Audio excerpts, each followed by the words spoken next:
क्या आपके favourite YouTuber आपसे झूठ बोलते आ रहे हैं और एक ऐसा पेड़ है जो सच में आपके शरीर के अंदर उग सकता है? और क्या हो अगर हमें अचानक से पसीना ही आना बंद हो जाए? ये सबका जवाब पाने के लिए बने रहना वीडियो के एंड तक।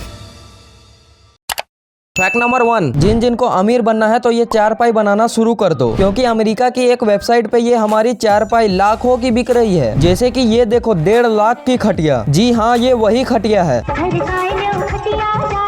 मैं तो चला इसे बनाने, और किसी को आना है तो आ जाओ। फैक्ट नंबर 2, हम फेविक्विक से थर्माकोल को नहीं चिपका सकते, क्योंकि फेविक्विक थर्माकोल को गला देती है। लेकिन क्या आपको पता है कि हम थर्माकोल को ही ग्लू बनाकर दुनिया की किसी भी चीज को चिपका सकते हैं? तो सबसे पहले आपको एक गिलास में पेट्रोल को लेना है और उसमें आपको थर्माकोल को डालना है। फिर उसके बाद आप देख ही रहे हो कि थर्माकोल पूरी तरह से पिघल जाता है। उसके बाद ये लो आपका ग्लू बनकर तैयार, जो कि टाइल्स और स्टील को भी चिपका सकता है। फैक्ट नंबर 3, कुछ दिन पहले मोदी जी गए थे पपुआ न्यू गिनी, या शॉर्ट में पीएनजी, जहाँ के पीएम ने मोदी जी को रिसीव करते समय मोदी जी के पैर छूकर उनका स्वागत किया। और पीएनजी के पीएम ने ये तक कह दिया कि इंडिया को यानी कि मोदी जी को ग्लोबल साउथ को लीड करना चाहिए। अब ये ग्लोबल साउथ क्या है ये पता चलेगा आपको नेक्स्ट वीडियो पे, तो अभी सब्सक्राइब कर लो। फैक्ट नंबर 4, बचपन में हमें कहा जाता था कि फ्रूट के बीज मत खाना वरना तुम्हारे पेट में पेड़ उग जाएगा। लेकिन सच में एक ऐसा भी पेड़ है जो आपके फेफड़े में उग सकता है। और सच में ये रसिया के एक व्यक्ति के फेफड़े में उग भी गया था, जहाँ पर वो 2 इंच तक बड़ा हो गया था। अब कैसे ये पेड़ उगा ये मत पूछना, क्योंकि इसके पीछे मैंने बहुत ज्यादा रिसर्च किया, फिर भी इसका जवाब नहीं मिला। फैक्ट नंबर 5, ये देखो कुछ कंट्री के फ्लैग वॉर के टाइम के, जैसे कि ये पाकिस्तान और श्रीलंका का, उसके बाद यूके, सिंगापुर और जर्मनी का, फिर ये हमारे देश भारत का फ्लैग वॉर के टाइम का। फैक्ट नंबर 6, रसगुल्ले को इंग्लिश में क्या कहते हैं? सिर्फ फिल्ड रोल। रसगुल्ले को इंग्लिश में यही कहा जाता है। क्या इससे पहले आपको ये पता था? कमेंट में जाके बताओ। फैक्ट नंबर 7, ये है प्रिंस रूपर्ट ड्रॉप। अब इसमें ऐसा क्या है? तो सुनो, ये दुनिया का सबसे मजबूत गिलास है, जिसको हाइड्रोलिक प्रेस और गन की बुलेट भी कुछ नहीं बिगाड़ सकती। और ये बनती है कांच को पिघला के ठंडे पानी में कुछ इस तरह से गिराने से। उसके बाद ठंडा पानी ये गर्म कांच को लगातार ठंडा करते जाता है, जिसके वजह से कांच पर बहुत ज्यादा प्रेशर पड़ता है। फिर ये कांच एक नॉर्मल कांच से कई गुना ज्यादा मजबूत हो जाता है। लेकिन अगर इसके पूंछ पर थोड़ा सा भी प्रेशर डाला जाए तो ये बेहद ही आसानी से चूर चूर हो जाती है। फैक्ट नंबर 8, अगर आप जुड़वा हो तो भी आपका फिंगरप्रिंट, आई प्रिंट और टंग प्रिंट अलग अलग होता है। फैक्ट नंबर 9, पुरुषों में जैसे बजरंग दल है उसी तरह महिलाओं में भी गुलाबी गैंग है, जो कि डंडे और झाड़ू से अपमानजनक व्यवहार करने वाले पतियों को पीटती है। तो पतियों जरा संभल कर। फैक्ट नंबर 10, गर्मी के मौसम में हम जैसे ही हवा से दूरी बनाते हैं वैसे ही तुरंत हम पसीना से नहा लेते हैं। लेकिन सोचो क्या होता अगर हमें अचानक से पसीना ही आना बंद हो जाता तो सबसे पहले ये जान लो कि हमारा शरीर का टेम्परेचर 37 डिग्री सेल्सियस तक पहुँचता है, तो हमारी बॉडी के ऑर्गन काम करना बंद कर देते हैं। और इसी टेम्परेचर को मेंटेन करने के लिए हमें पसीना आता है। और हमारे पसीने में एंटीबैक्टीरियल प्रॉपर्टीज भी पाई जाती है, जिस वजह से जब भी हमारे स्किन के ऊपर से पसीना बहता है तो ये हमारे स्किन में एलर्जी करने वाले बैक्टीरिया को खत्म कर देता है। और सिर्फ इतना ही नहीं, बल्कि पसीने आने से हमें हेल्दी स्किन, हार्ट अटैक से प्रोटेक्शन, स्किन इन्फेक्शन से प्रोटेक्शन और किडनी से जुड़ी सारी ही बीमारियों को कम करता है। तो बिंदास रहिए और पसीने को आने दीजिए। फैक्ट नंबर 11, क्या आपके फेवरेट यूट्यूबर आपसे झूठ बोलते आ रहे हैं? तो ज्यादातर यूट्यूबर बोलते हैं कि अपनी अर्निंग को रिवील करना यूट्यूब कम्युनिटी गाइडलाइन के खिलाफ है, और इसलिए वो अपनी अर्निंग को कुछ ऐसे बताते हैं जैसे महीने में 3 आईफोन ले लिया, वो कार ले ली, वो बाइक ले लिया। तो ये यूट्यूबर आपसे ऐसा क्यों बोलते हैं? तो देखो, ये ह्यूमन साइकोलॉजी है कि हम अपनी इनकम को किसी को नहीं बताना चाहते, जिसके वजह से हो सकता है कि पहले किसी यूट्यूबर ने कहा होगा कि यूट्यूब में अपनी अर्निंग को रिवील करना यूट्यूब कम्युनिटी गाइडलाइन के खिलाफ है, और अगर अपनी अर्निंग रिवील करते हो तो हमारा चैनल टर्मिनेट या ब्लॉक हो जाएगा। और वही प्रथा अभी तक चलते आ रही है। लेकिन जब मैंने यूट्यूब कम्युनिटी गाइडलाइन को पढ़ा तो यहाँ पे ऐसा कुछ भी नहीं था। मतलब कि ये आपके ऊपर है कि आप अपनी अर्निंग को रिवील करो या ना करो। लेकिन अब कोई यूट्यूबर आपसे ऐसा बोलता है तो आपको कहना है